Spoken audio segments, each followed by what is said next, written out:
Hi, my name is Paul Byland. It's January 23rd, 2018, and this is my first in the updates that I have about my red wiggler worms. I purchased them from Uncle Jim's through Amazon on early May of 2017, so I've had them for about 8 months. I started out with just one bucket. What it is it's a 3.5 gallon bucket that just fits on top of this 5 gallon bucket. And in this black one right here, it's actually a food grade, but I got them for free from a deli. Drilled a bunch of holes, and then I actually had this screen glued up inside of the lid, but the liquid nails fell off. I think I should have scuffed up the plastic a little better. Basically, for the last 8 months, we've been saving our kitchen scraps and putting them in here. I've actually made a new container for them because I've had a couple of problems with these little five gallon or 3.5 gallon, whatever, is that they're just a little too small. It's really, really easy to overload them and add too much food scraps, which causes it to stink. Also makes it more likely to attract fruit flies, which has been a problem of mine. Then also, because this big bucket is not clear, it fills up with liquid and I don't check it enough. And that starts to stink when that fills up too much. Basically, I collect my scraps. Hold on, I'm going to go get that. Okay, so what I do is I collect our kitchen scraps, and I have two of them. When one of them gets filled up, I put it in the freezer for just long enough to freeze it, which is supposed to help break down the cell walls.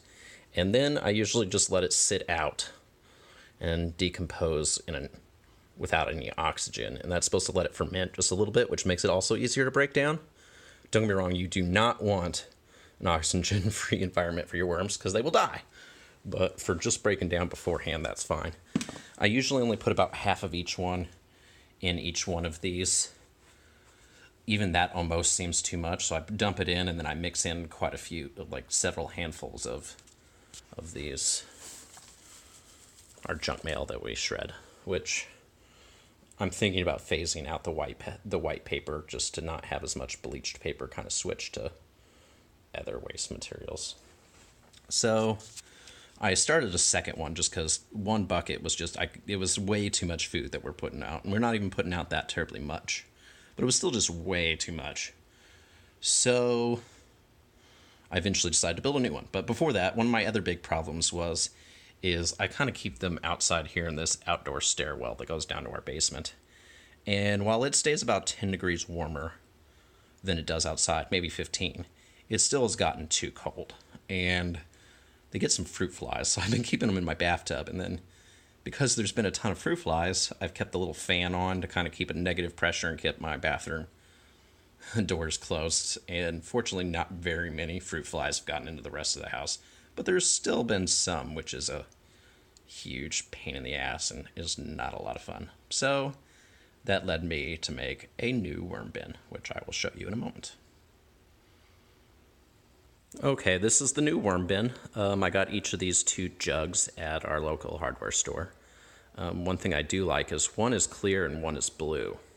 And that is so that when the liquid does drain out of the main bin, I can actually see if it's getting filled up along there. And that way, again, I'll try to avoid the smell that way. Then this top is just a bunch of 2-inch holes. And then what I did was I took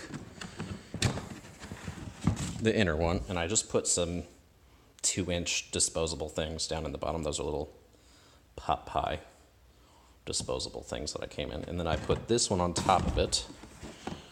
And then I cut it so that it's flush all the way around.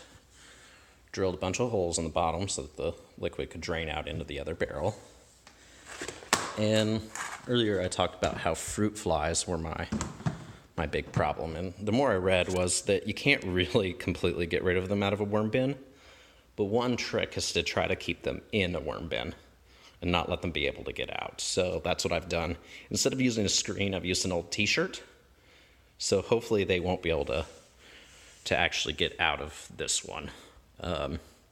We'll see what happens. And one last thing to show you today.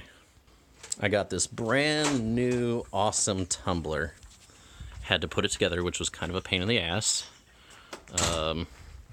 I have it propped up on the windowsill so that just checking the height, because our lawn cart will actually go underneath there if I have that propped up on the back, just to raise it up a little tiny bit, but hard to hold the phone into it, but it opens up, spins easily. It's made by Lifetime. It's the 80-gallon tumbler. Right now it's on my front porch, but it's eventually going to go in my garage. Everyone says, oh, put them in the sun, put them in the sun. The extra heat's good. This is not the most expensive tumbler in the world. It was about $130. And basically, everybody's complaint is the hinges and the metal parts all rust out. So I'm going to be keeping it in the garage just to try to keep that from happening. Anyway, that's all I have for you. All that I have for you guys today. Have a wonderful day. I'll probably do another update soon once I get this tumbler started and my worms transferred into their new home. Anyway, have a good day. Bye.